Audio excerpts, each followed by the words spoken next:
উনি এক কথার মানুষ। উনি বারবার বলেছেন যে জুন 30-এর পরে ইলেকশন যাবে না। ইউনূস সাহেব, প্রফেসর ইউনূস জানিয়েছেন উনি জুন মাসের 30 তারিখের পরে থাকবেন না, একদিনও থাকবেন না। স্যার তার ভাষণে দুইটা গ্রুপের সাথে ইন্টারাকশনের সময় কিছু কথা বলেছেন।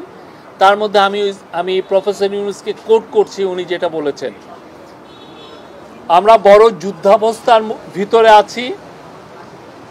আওয়ামী লীগের কার্যক্রম নিষিদ্ধ হওয়ার পরে ডিস্টাবিলাইজ করার জন্য যত রকমভাবে পারে চেষ্টা করছে। এটা থেকে আমাদের রক্ষা করতে হবে। তারা কিছুতেই মেনে নিতে পারছে না। বিভাজন থেকে আমাদের উদ্ধার পেতে হবে, ঐক্যমত থাকতে হবে। আত্মমর্যাদাপূর্ণ জাতি হিসেবে আমরা যতটুকু দাঁড়াতে পেরেছি এটা যেন সামনের দিকে যায়। সবাই একসঙ্গে বসাতে উনি বলছেন যে আমি মনে সাহস পেলাম। সুষ্ঠু নির্বাচন করতে না পারলে আমি অপরাধী অনুভব করব।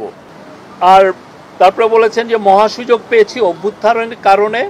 ধ্বংস হয়ে যাওয়া দেশকে টেনে আনা, আওয়ামী লীগকে নিষিদ্ধ করার সঙ্গে সঙ্গে আর একটা যুদ্ধ পরিস্থিতি তৈরি হয়েছে দেশের ভিতরে এবং বাইরে, যাতে আমরা এগোতে না পারি, যাতে সব কিছু কলাপস হয়ে যায়, আবার যাতে গোলামিতে ফেরত যাই। এটা উনি বলেছেন। মানে যারা এই কনস্পাইরেসিগুলো করছে তাদের ইন্টেনশন হচ্ছে আমরা যেন আবার গোলামিতে ফেরত যাই।